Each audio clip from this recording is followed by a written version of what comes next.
Boker Tov. Today is Yom Sheni of Parashat Chukat. We continue with the parasha of Tum'ah and Tahara.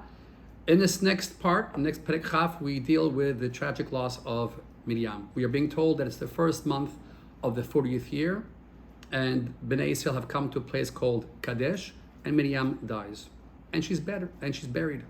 We're then told "V'lo haya mayim la'eda," that there was no water for Bnei Israel. Vayikahalu al Moshe v'Aaron, and all Bnei Israel gathered to Moshe and to Aaron. Vayarev ha'am im Moshe, and they began to fight and argue with Moshe, and they told him, "Lu gavan bigva achenu," how we wish we died the death of our brothers.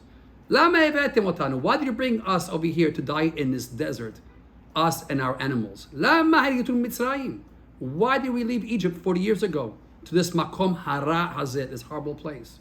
Lo makom zera ute'ena begef merimon, there's no seeds, there's no dates, there's no grapes, there's no pomegranates. Ve'en mayim nishtot. And Moshe and Aaron hear these words. All they can do is vayiplu al panehem, they fall on their faces. And luckily, Hashem's kabod comes upon them. And the aliyah stops there. And the question, of course, we ask is, what's going on? Well, Chazal point out that Miriam's death and there being no water is why the Midrash tells us that b'zchut Miriam, that we had water 40 years. Now she dies, and that's why there's no water.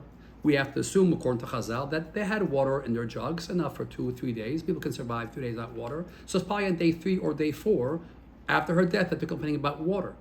We can only assume from the first aliyah that Moshe and Aaron are dealing with the death of their sister, and therefore they are mourning their loss.